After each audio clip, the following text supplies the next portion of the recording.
Hey everybody, Papa Todd Takes. I am Papa Todd back for another little discussion with you. And so now let me premise this by saying, so I am recording this. I decided to talk about this a couple nights ago, and this was after the game where the Fever played the Valkyries and Caitlin just snapped, went off on one of the refs. She appeared to go down with a relatively minor, went down, and then she was hobbled really bad, walked down the tunnel, and then she did end up coming back in the game, but she was limping really bad, and so I'm thinking, well, let's go back to what I was initially saying. So now, last night, Caitlin went off and scored 45 points and 10 assists, first player in WNBA history to do that, and I'm going to make another video on that too. But anyway, I want to go back to what we saw at the second half of last year and what we've been seeing so far this year. Is it appears that she's getting hurt a lot, and for those of us who have followed her since high school, essentially, she never missed a game from injury. I mean, I think if I remember right, she battled some like pretty bad migraine headaches and stuff like that. There was times where she wasn't feeling well, and they didn't know if she was going to play, but she played, and she'd always push through it. And so then last year comes along, and they just beat the hell out of her. And she went down. She had a groin injury, which if you've ever had one of those, I had a minor one once, and it just like it's miserable, and it affects everything you do. But now she's come back this year, and I've not been convinced yet that she's 100% at all this year. I know there were some limitations early on with her, and there were some talks about it. So I don't know that she's ever fully healed, but I wonder how much of that is real. And I'm not saying she doesn't feel it. I'm not saying that she doesn't perceive it, but I wonder how much of it is affected by a mental status. Now, and I'm not claiming to get inside Caitlin Clark's head at all, but I see it at work. So I'm a safety professional, and when I'm at work, a lot of times we're dealing with employees that either get injured or they believe they're injured, or something that would be relatively minor pain-wise gets escalated to something completely out of proportion. And a lot of times just the state that they're in mentally at the time plays a factor in that. Are they exhausted? Are they frustrated with stuff that's going on? And so as I'm seeing, recently, and Caitlin's always had a little bit of an actor in her, right? I think every great athlete does. My God, watch FIFA. These freaking clowns, man. Somebody walks by, they get a rough breeze against their leg, they're rolling around the ground like they're going to freaking die, and 10 seconds later, they're up running and shooting goals. I mean, it's what athletes do. LeBron James, famous, right? They're trying to sell. Hey, you can't let them do this to me. So, and I get that. There's a part of that, but, I mean, Caitlin's like one of the most intense competitors I've ever seen, right? I rank her up there with like a Dan Gable type. Like, just they have put so much into this, and I wonder how much of it is us, right? I point a finger at you. I got three pointing back at me, right? So I'm looking at this, and I'm just starting to wonder about what's the sports psychology of that, because since she's been, high school, she started getting a lot of hype. At the time, it was mainly on Paige Beckers, right? Caitlin was like, a lot of people, cast her as what, the fourth or fifth best or something like that. Maybe the second. It was anywhere, but everybody was pretty much unanimous. At least from what I remember, they were calling Paige Beckers the next great coming. And then Paige starts getting some injuries, and she goes down, and all of a sudden, Caitlin just goes nuts in college and just started putting up numbers nobody had ever seen. I mean, she owns every record, right? As far as points scoring, men's and women's. I mean, anybody who's ever played college ball, she blew them out of the water. End of story. So, and that's anybody who's ever played college basketball. Anybody. And so to sit here and argue that she's maybe not the greatest. I don't know enough about basketball. I'll openly say that. But then you hear a lot, and a lot of them keep coming up with this. You got Asia Wilson. I just saw a clip on Asia Wilson. She's like, from back when she was in college, and she's like, well, I can't give her the greatest tag because she never won a national title. It took me 3 years to get it.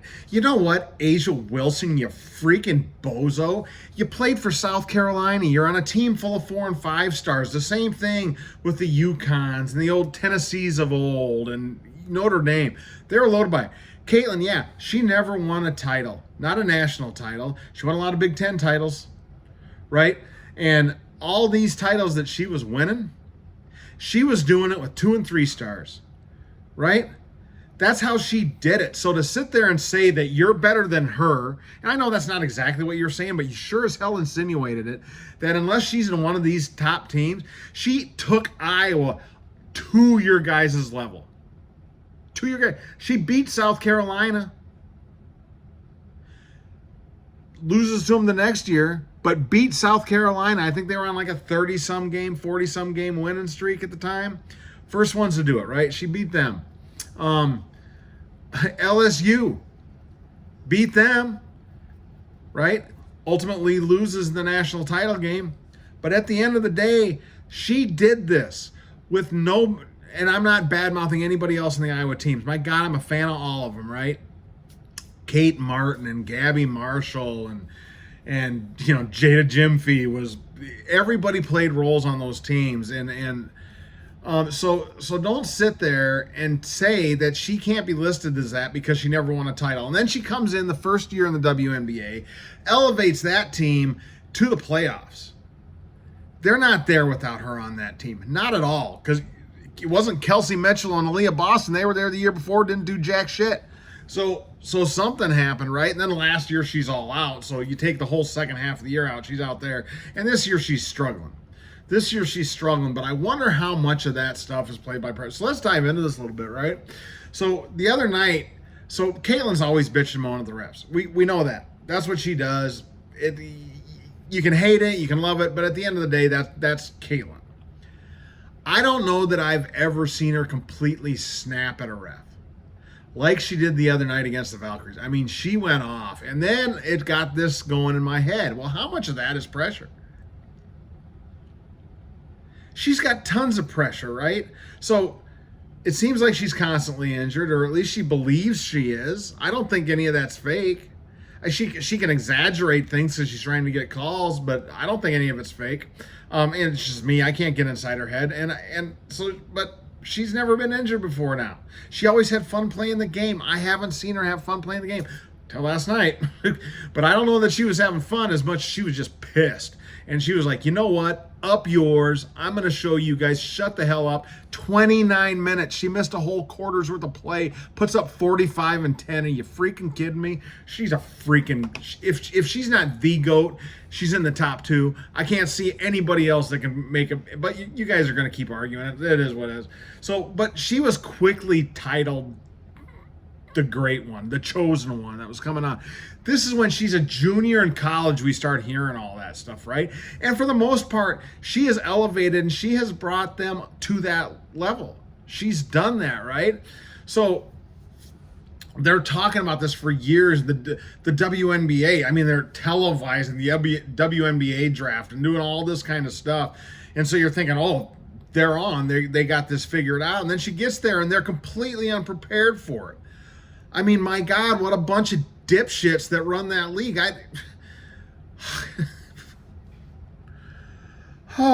Anyway, so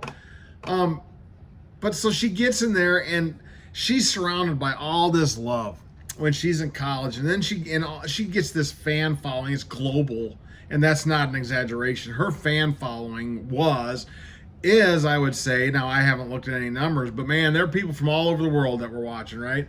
You know, I've traveled from New Zealand to see Caitlin Clark play. Please sign my autograph. That kind of stuff was going on all over the place. So, but she gets in there and immediately she's castigated by those who she's rising with, right? Asia Wilson, STFU. You're a freaking bozo. The jealousy coming out of you. Yeah, you're probably a great basketball player. And everybody would say that. What, 4-time MVP, right? So I'm not even making an argument you're not a great basketball player, but nobody gives a shit. Nobody wants to watch you. The numbers have been showing that for years. Now all of a sudden you're like, yep, I'm the one. I'm the greatest, everything like that. And then she's on some hot smoke or some stupid freaking podcast that's out there. And she's on there and she openly states that, yeah, we target the white girls. Something that Kelsey Plum alluded to earlier, right? So everybody's pointing this out. You know who's not pointing it out? Who gets blamed for everything? Caitlin Clark. Caitlin Clark, time and time again, comes up and defends you guys, stands up for you guys, denounces racism, denounces homophobia, whatever it might be. She brings up, this girl is 24 years old, has the pressure of the world being put on her, and you guys just call her out. You're a bunch of freaking bullies. You really are. You're isolating this poor girl. You're making her pariah, trying to elevate yourselves, and the only reason you're getting all this looks, all these hits, is because of her. You're isolating the one person that could rise you. And you know what? You want people to become fans of yours? Now, they may be clicking on you, but they're not fans of yours, Asia. Nobody gives a shit about you. You know what? Defend her once. Defend Caitlin Clark one time. Stand up for her. Fans like me, why do you think I'm a Maisha Hines-Allen fan? Or a Sophie Cunningham fan? Right? Jonquel Jones, anybody who's just, you don't have to sit there and say, I think she's the greatest and I love her, da-da-da-da. You just don't pick on her and bully her, which is what every damn one of you guys doing. And then the coaching. So she's got all the pressure from that. The players are sitting there blaming everything in the world wrong on her and her fans. I haven't seen a shred of evidence. Yeah, there's a ton of new fans there. Congratulations and welcome to your new contract. And you're 10 times as much as you were getting before because of Caitlin and us, the fans who followed her. Because without the fans that followed her, yeah, you don't get any of this. So bite your flipping tongue and sit there and seriously have a honest to God discussion with yourself about why you are where you are and why all of a sudden you're making this money. It's because of Caitlin Clark. End of freaking story. Right? Is there talent up and coming? Hell yeah, right? It's like our generation's, first generation with Title IX. I'm a Gen X. Well, now it's our kids and grandkids that have had all this stuff coming up, and so now it's finally starting to pay off. You're part of it. But none of this happens without any of that stuff, right? People didn't suddenly tune in because 30 years of the WNBA. No.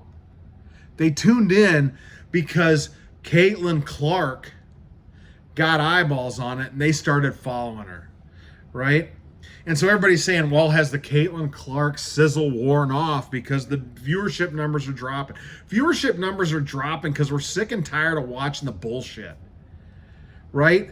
You got a worthless coach in Crystal Steph. She doesn't know how. She's trying to play her game, this defensive-based game with Caitlin Clark as a role player. Finally last night, either Crystal Steph decided, hey, I'm going to step back and let her and see what happens. Or Caitlin Clark just said one of these, up yours, I'm playing my game. I don't know what happened, but my God, 45-10 was a thing of beauty. But anyway, so she's pariahed by the league. She's got a shitty coach who won't do anything to help her out. She's got a front office that will not stand up to defend her. And who's this bozo bimbo idiot who's the commissioner of the league, Engelbert? She's bailing out on tough questions and all this stuff, dancing around like an idiot at last year's All-Star game, partying with the girls. Be the professional. God. Asia will, and then Angel Reese.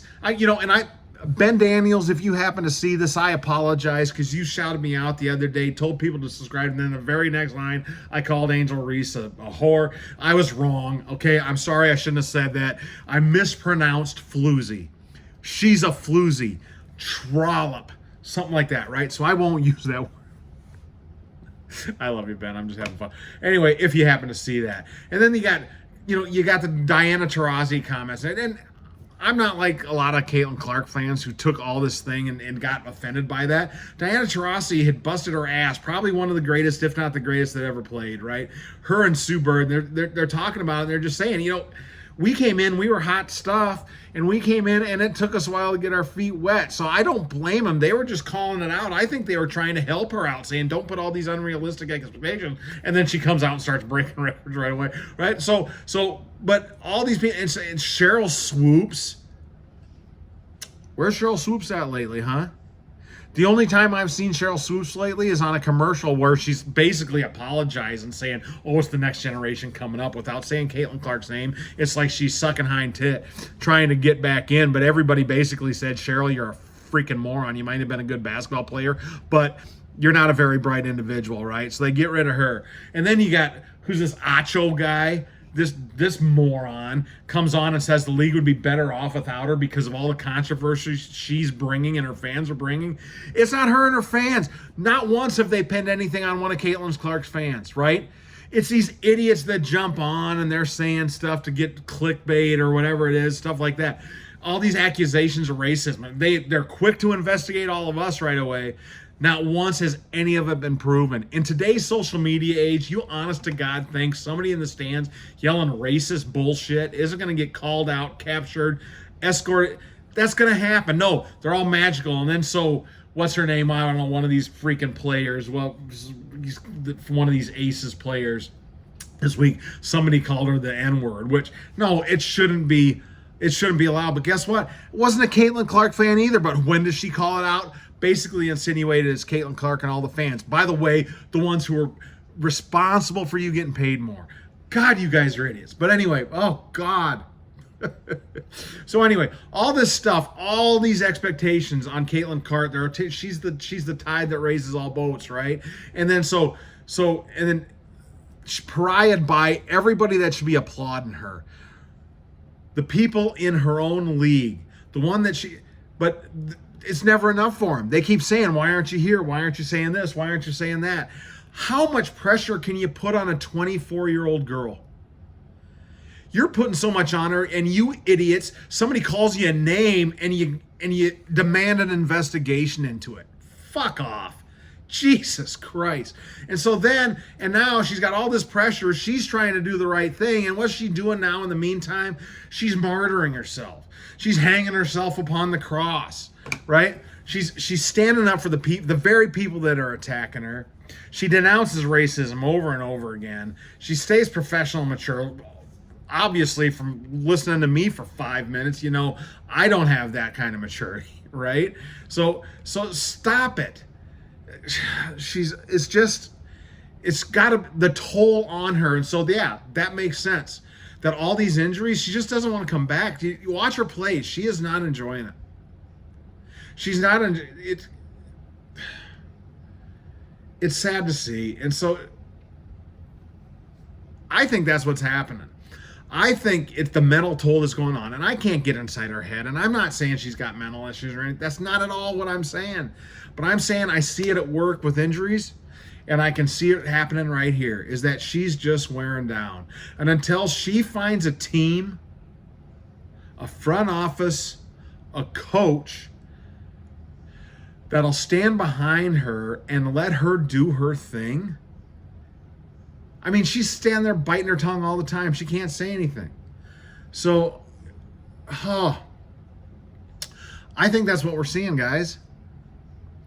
I think we're seeing the mental toll of the last 4 or 5 years, whatever you're going to say, weighing down on a girl that's been carrying it all herself. And my God, Brent and Ann, I think are her parents' names, you raised one hell of a kid. Because that young woman,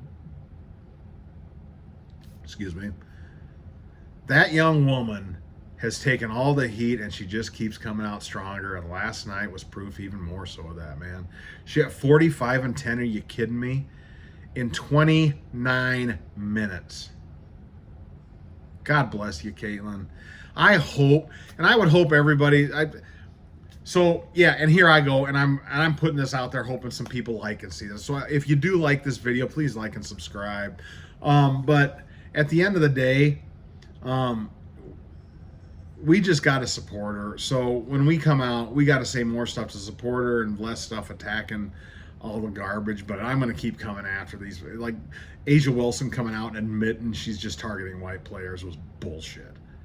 That, how in the hell, right? Asia, nobody gave two shits about you before any of this started with Caitlyn. It's finally like all of a sudden everybody's like, oh, okay, we'll watch. But then you keep opening your mouth and God, you're an idiot. Oh, God. I don't know, guys. I'm just concerned about Caitlyn because if this keeps up, she's not going to have a long career. I mean, it's wearing her down. I think it's obvious. But anyway, that's what I think's happening. I think that is what's going on with Caitlyn's injuries, right? I don't think they're fake. I think she's perceiving it to be worse than it is just because she has the toll. It's in sports psychology 101, right? All that pressure, you put all the pressure on yourself to be perfect.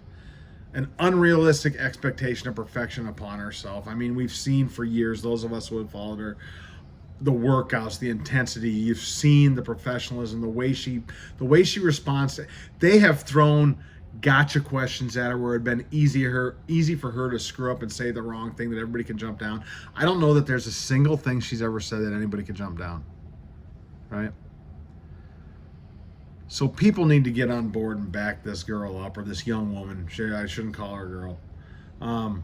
But unless something happens that we get her out of this mental funk she's in, that I think she's in, we may never see a full season out of her again. And that would be tragic.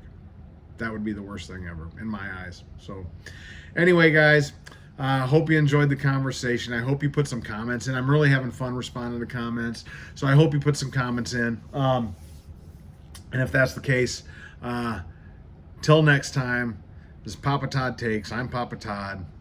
Keep thinking for yourselves, folks.